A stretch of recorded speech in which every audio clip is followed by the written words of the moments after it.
Black Out Loud Media Group.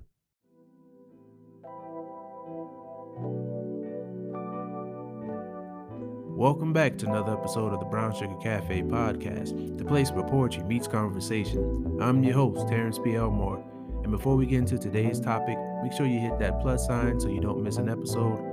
Also, please subscribe to my blog, thebrownssugarcafe.blog, and if you find any value in this episode or any other episodes, make sure you leave a heartfelt review. So with that being said, let's get to it.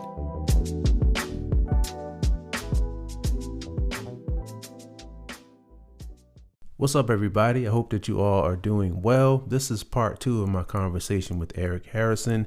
If you've not had an opportunity to check out part 1, please make sure to do so. This was a very good conversation. Also, make sure to check out the latest episode of Past the Remote.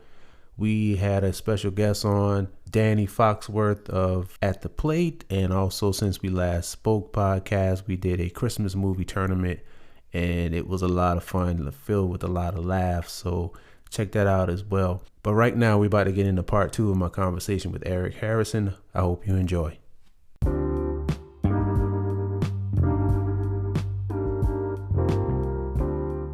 Communities is very, very important. I think it's something that we all need, especially when everybody has different views and opinions and things like that. And community is something that you spoke on, and you have an actual Facebook community. Yes. The My 7 community. So could you speak on that? Yes. A very good friend of mine, Alan Eversley or Ace Eversley.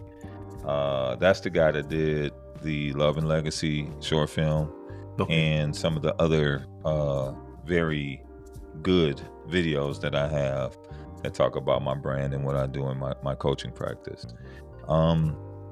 We were trying to find a different type of community where there was a level of accountability, but we didn't want to be like everybody else to a certain extent, right? We didn't want to be beating you over the head and saying, and you need all these tactics and you need all these tools and this and that, and why you ain't doing this, and you didn't do number 7 and you didn't do. We didn't want to do that. So we just created something that was really simple. We called the Facebook group My 7 Things in 7 days. And then we wanted to take the edge off of it, right? And it was like, okay, some people will put a lot of pressure on themselves to do these 7 things in 7 days. So then we said, the limit is 7. But if you said 4, we cool. We ain't kicking you out. Like, we ain't, you got to go, you only did 3. Or you only said 3. But the thing about it is that when you state those things at the beginning of the week, and then you let the group know, then what happens is the group like sees that, and then we say, hey, let's do some self-coaching, or let's find out who in the group can actually help you with that thing. Like, for instance, if I say, hey, you know what, I am going to do some headshots this week and I need to find a photographer. Well, we have photographers in the group. So what happens is the photographer reaches out and say, I got you. Oh, well, I'm in a different city. Well, you know what? I know somebody in the city. We're going to get that done.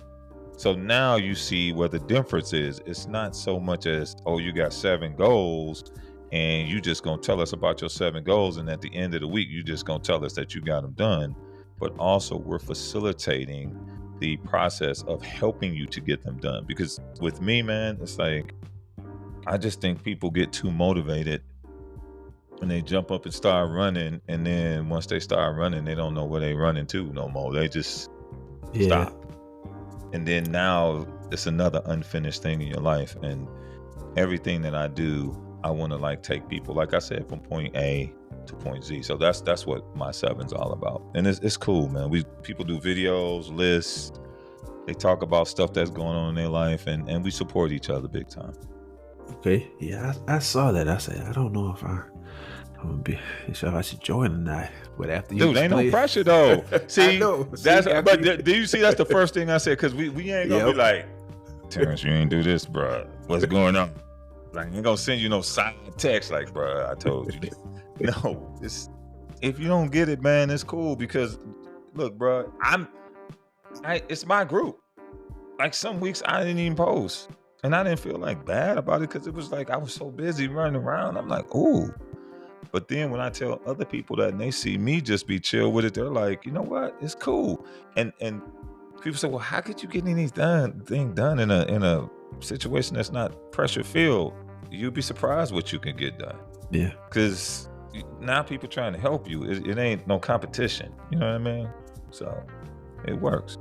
Yeah, that's one thing I can't stand was there's a lot of competition, unnecessary competition when it comes to things like that crab in the barrel mentality.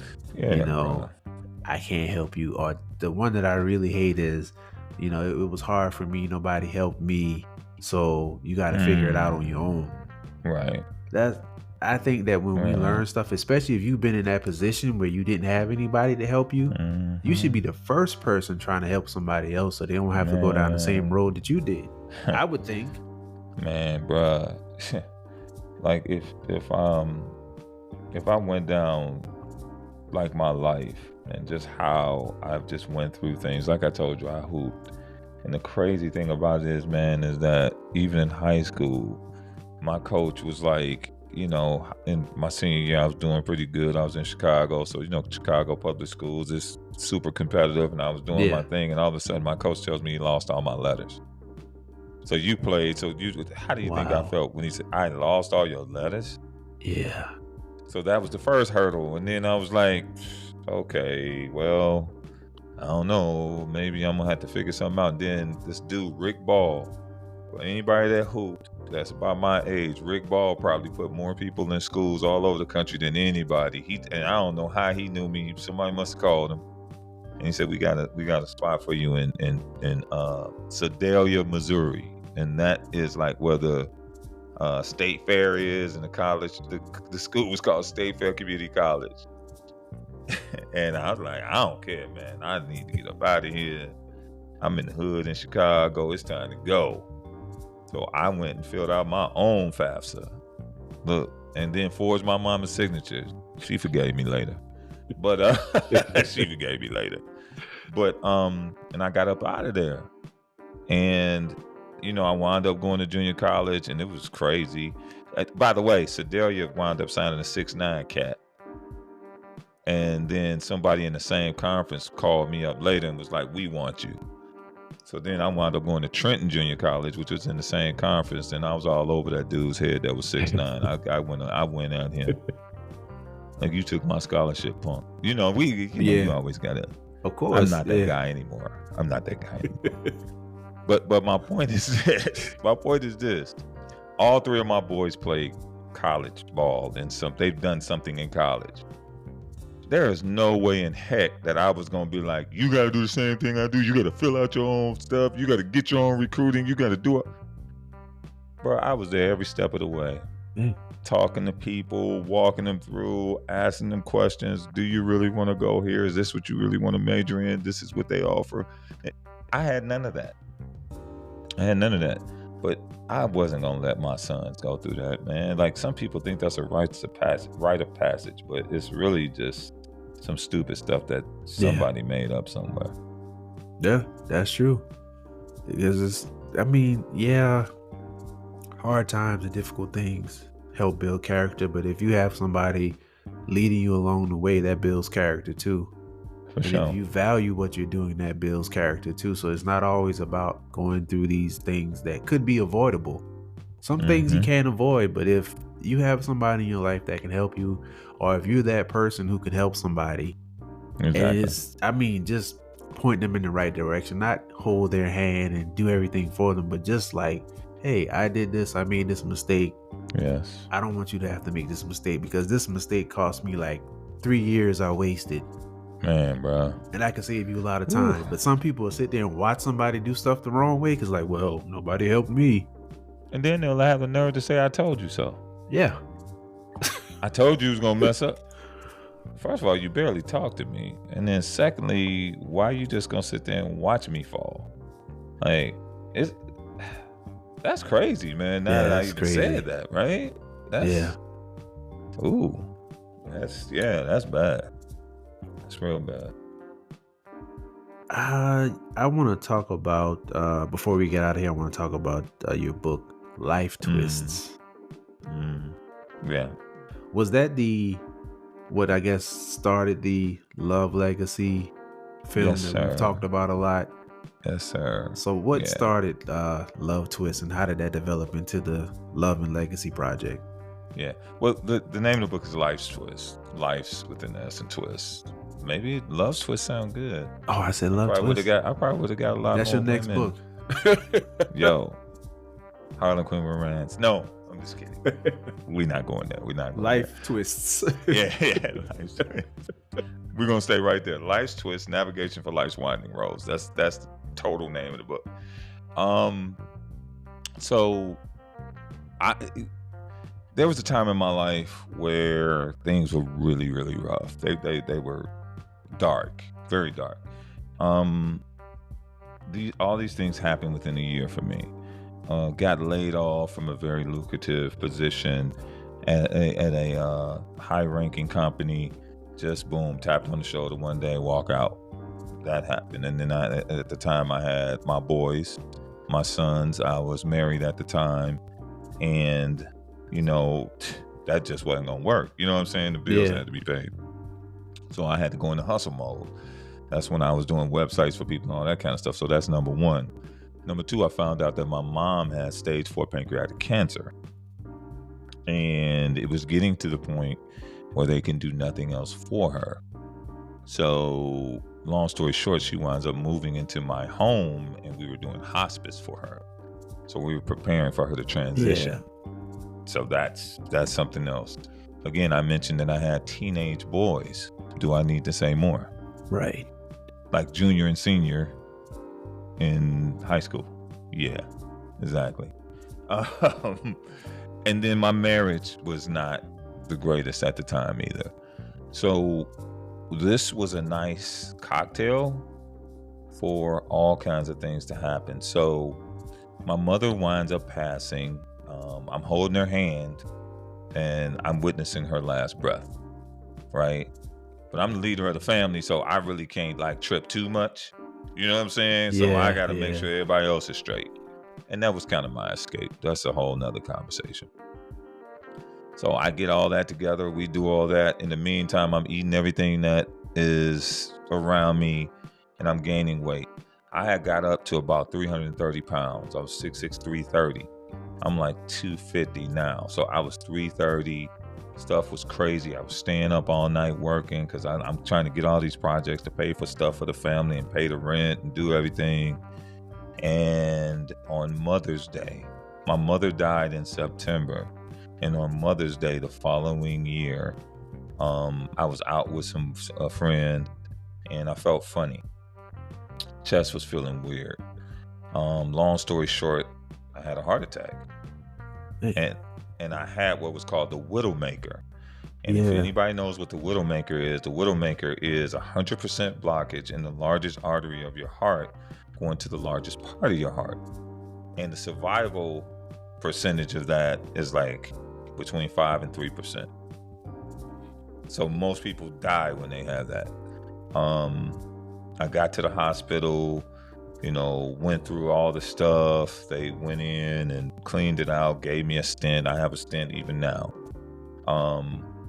And finally got out of the hospital. You know what I'm saying? And I'm like, okay, me being a guy, I got to get back to it. I find a job. You know what I'm saying? I got a job, now I can get some money. And I did not allow myself to heal. You understand what I mean? You heard all that stuff that I went through. Plus almost died. But I didn't address none of it. And then I was lackadaisical on getting therapy. And I went to one therapist, and then I found myself talking to her so much I felt like I was giving her therapy. So I was kind of soured on it. I was like, man, I ain't doing this. So I felt myself going left. And the only thing that brought me back, and I think you're going to feel this when I say this, is that pen and paper, bro. Oh, yeah. Pen and paper was everything. That cathartic pen and paper. And when that pen hit that paper, man, that's where the book came to life. And, I started talking about things that dealt with myself. And the book is made up of poems, short stories, and anecdotes. And everything goes through different points of my life. questions that I had in life and all kinds of stuff. So, the chapters deal with self, love, relationships, business, um, just things that we all go through in life. And literally, I made that a cathartic project where I would ask every question that I had. I would just blow out every story, whether it was about my dad and mom, whether it was about my boys, no matter what it was. And then I just compiled it all together, and became that book. And it's something that I'm very proud of. And, it's wild, man. It's like I didn't think about selling it or promoting it or nothing. I hadn't really never even promoted it because, like I said, it was my therapy and it brought me back. Right. And it just helped me to be the person that I am today. It helped me the book came before Express Your Perspective. So the book kind of helped to birth everything else that I did. So that's what's up with it, man. It's a heart project for me, totally and fully. Whenever I talk to authors and we talk about that writing, it's like Dude, you said, as soon as you start writing, it's a freedom. And then you're getting stuff out, and even if you're journaling, you think it's for you, and then after you're done, it's like somebody else needs this. Somebody else needs it, so they don't have to go through what I've been through. Or if they're going through it now, they can see some hope and see that there's a way out. Yes, sir. Yes, sir. And I think that's very important. Yeah. And I was for a while, I was like a minister in my church. Like I was like head usher, but then so I was a part of a satellite church. And what would happen is the pastor would drive 40 minutes to the satellite church. So in between time, so that the service can go on, if he's running late, a lot of times I would fill in and do the offering or speak to the people. And one of the things that I found when that was happening, it was like I was going back to some of those things that I wrote. And, I would attach it to scripture and stuff. And it was powerful, man, because then people started really relating to it. Right. And it was relatable to their lives. And people was coming to me like, man, when you going to do a full sermon? I'm like, hold up. I'm just doing a couple minutes. I ain't trying to do the whole 45 to an hour. Like, I can't hem and haw. I ain't doing that one. But you're so right about that, man. Like when you dig down into your spirit, because I believe that's what that type of creativity is. When you dig down into your spirit and you pull it out and you take the time to write it on paper, dude, that's a lot. That's everything. And when people can read your spirit, dude, that's a whole nother level. And that's what I see poetry as. That's when I hear it, I'm hearing it like that, like, man, this came from somewhere deep inside that person. This ain't something they just do together. So you're on point with that. Yeah, that's how I feel about poetry too. It's just, it's so amazing how even if it's just a haiku. Yes, sir. If somebody, I love haikus. Those are my favorite. Yeah. My wife always makes a joke at me anytime she sees my fingers going like this. She's like, "You thinking of a haiku?" But you could pack a lot into that, and if like when somebody packs a lot into a haiku, it's like you said, you've reached in and just pulled it out and put it on paper, and it's so freeing even to read people's poetry. It is. I've read some poems sometimes from different poets, and it almost felt like we had same moments. Like, hey, were you there when this happened to me? Because this is exactly how I felt. Yes. And again, that's one of the reasons why I started the company that I started, Express Your Perspective, because I think we're looking for all these answers, right? But sometimes it's the simplest little things that we can share with one another that can just unlock so many solutions, so many things that can heal us, so many things that could, take us to a place where we really desire to be in our lives. But, the human ego wants something that's so complicated and so this and that, when all it is just to be able to speak a word in due season. And a lot Yeah. of times that's what poetry is. It's a word in due season. That's another thing that I call it, you know? Oh yeah. So I yeah. like that. Word in due Mm-hmm. season. Mm-hmm. That's for sure. Man. I told you, man, you A++ on the interview. A++. In the pre-show, we were talking about your book. Yeah. Let's before we leave, let's talk about that. You got a new idea that you're brewing up. If you can talk about it. We can talk about it, man. Okay. I look, I'm the only person on the board right now for Express Your Perspective, so ain't nobody gonna get mad at me. So one of the things that has been laid on my heart is, and it may not be forever, but one of the things I'm going to do is a lot of the printed copy. So one of the things that I found, and I know you've done this too when you've published a book. Anybody that's published a book has went through this.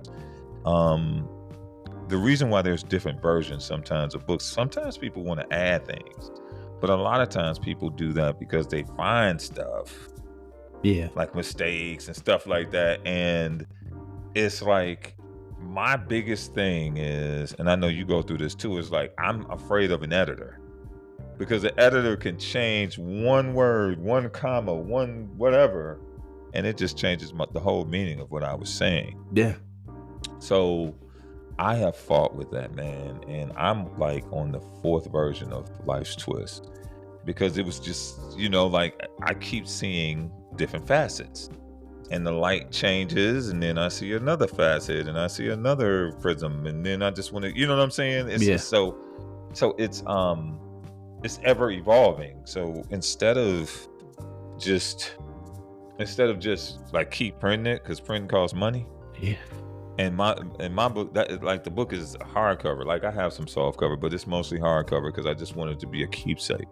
Right. I am going to remove it from like Amazon, all those places. I really, in a way, wish I didn't put it on Amazon, but you know why. We ain't gotta get into that. Yeah. But and I'm even removing it off my site. And what I'm going to do is I'm going to record different pieces from the book, and I'm going to put it together in certain ways where it really fits and actually tells a story. So you may not just get the self chapter, but you may get a few pieces from the self chapter, the love chapter, and relationships chapter. And it's going to be put like in a mixtape type of style. You know what I mean? It's going to have a nice cover to it. And I'll be offering that on my website. And I mean, it's going to be palatable. It's not going to be no crazy price and none of that type of stuff. But it's a love project that I want to do again. And it's actually also cathartic, man, real talk. I don't know about you, but when I go back and read some of my stuff, man, it kind of, it kind of settles me. So that's what I'm doing. I'm going to have it on the site probably until the end of the year. I don't know when you put your stuff. So maybe I just put lit a light up under you. Hey, I better hurry up and get this out here. Probably till about the maybe, like that first week in January, something like that. I'm going to do that. I'm going to take it down, and we're just gonna go audio with it, man. And I'm gonna do it from my website. I've done some research. A lot of people say they do audiobooks all the time. I mean, I'm still a paper guy, but there's a lot of people that do audio. And then, of course, people have said, "Oh, your voice." So I'm like, let's take advantage of it. Let's see what's up. Let's see what it do. So that's what I'm doing right now. That's what I want to do with my latest book. Is I want to do an audio book. I can't remember how I got the idea, but I was like, I need to do this. And what was crazy is when I was on Interludes with Val, she gave me an idea to do like an episode with some parts of my book.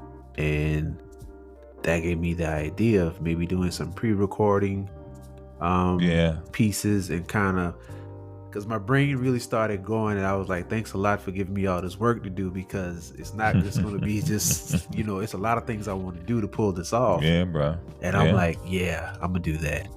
And, I'm borderline perfectionist. So, like, I've started recording already, of course, for me to be able to hit that deadline that I have, or that due date.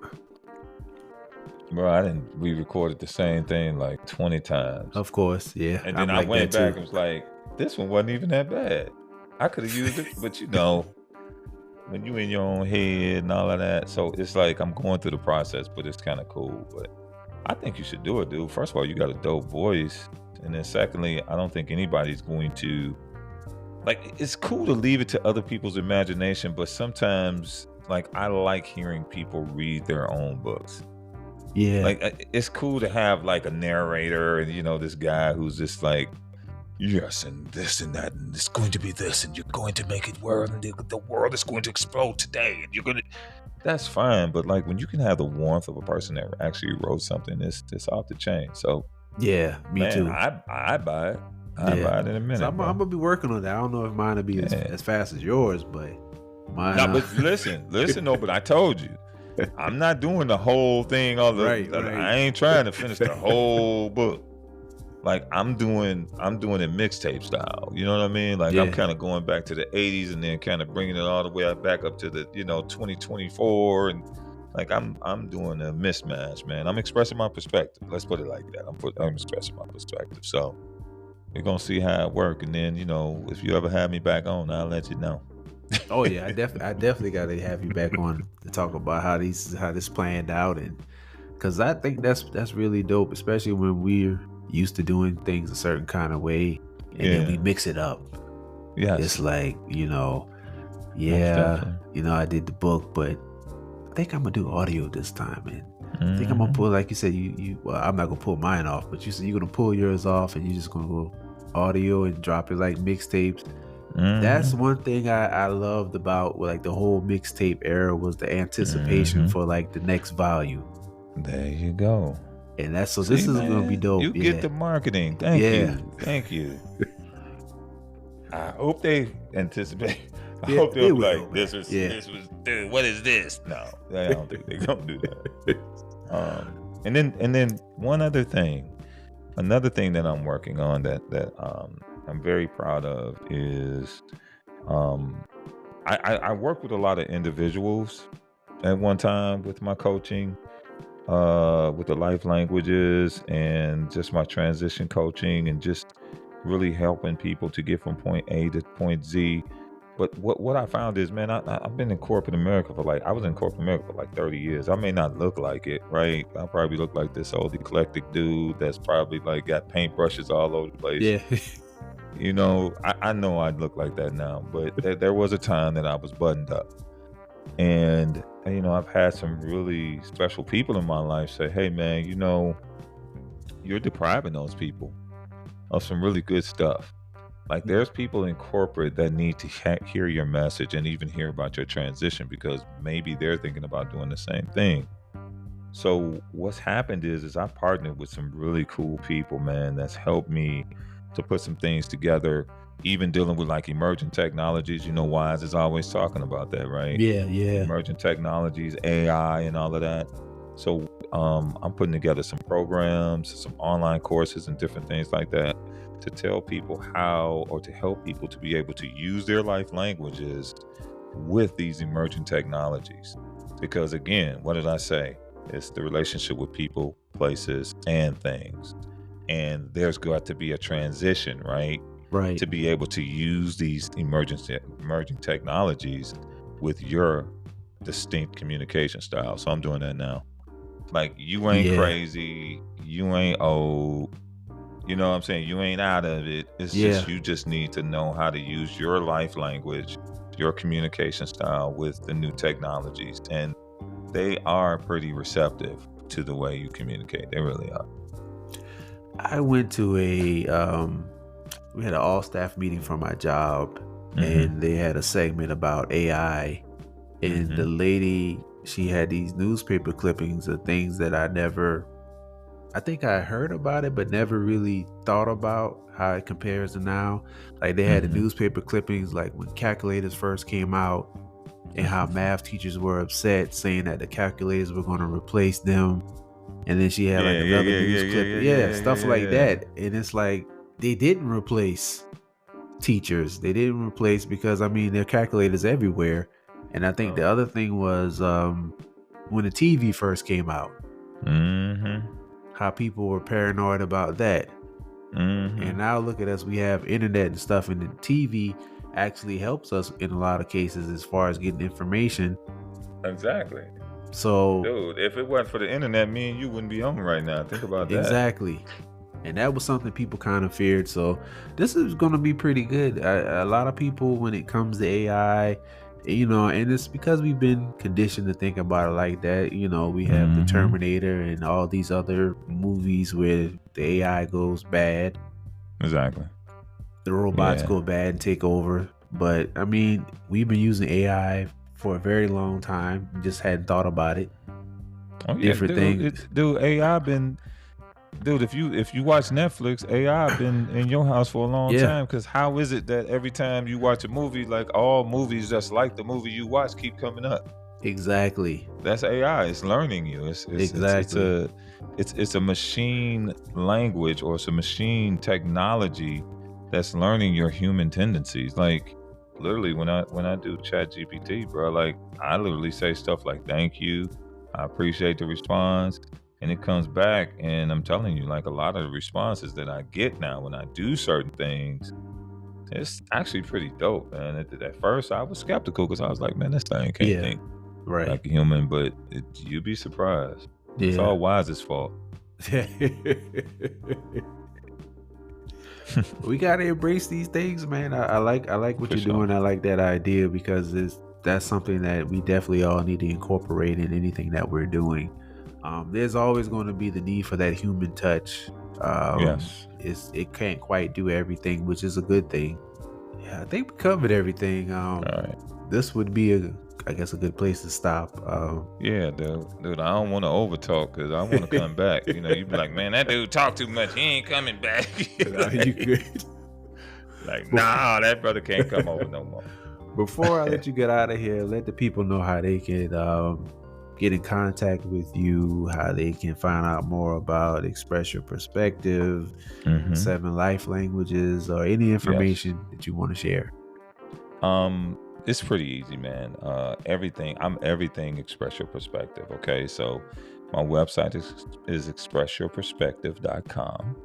Okay, you can find me on Instagram at Express Your Perspective. LinkedIn, Express Your Perspective. Facebook, Express Your Perspective. Also, you can look at some things. That's my name as well, Eric Harrison. But if you go to the website is like the central location where everything is at.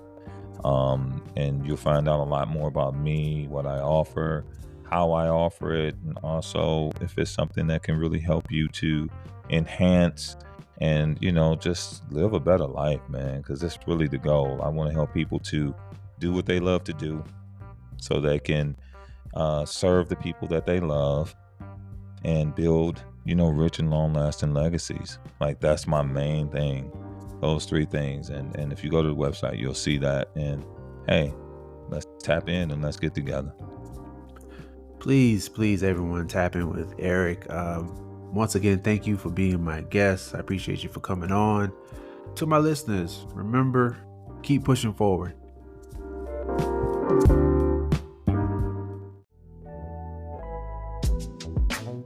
Thank you for tuning in to another episode of the Brown Sugar Cafe podcast. Once again, I'm your host, Terrence P. Elmore, and this is the place where poetry meets conversation. Hit that follow button and turn on your notifications so you won't miss an episode. Check out my blog, thebrownsugarcafe.blog. Also connect with me on Instagram at thebrownsugarcafe. Hope you enjoyed this episode, and as always, remember, keep pushing forward.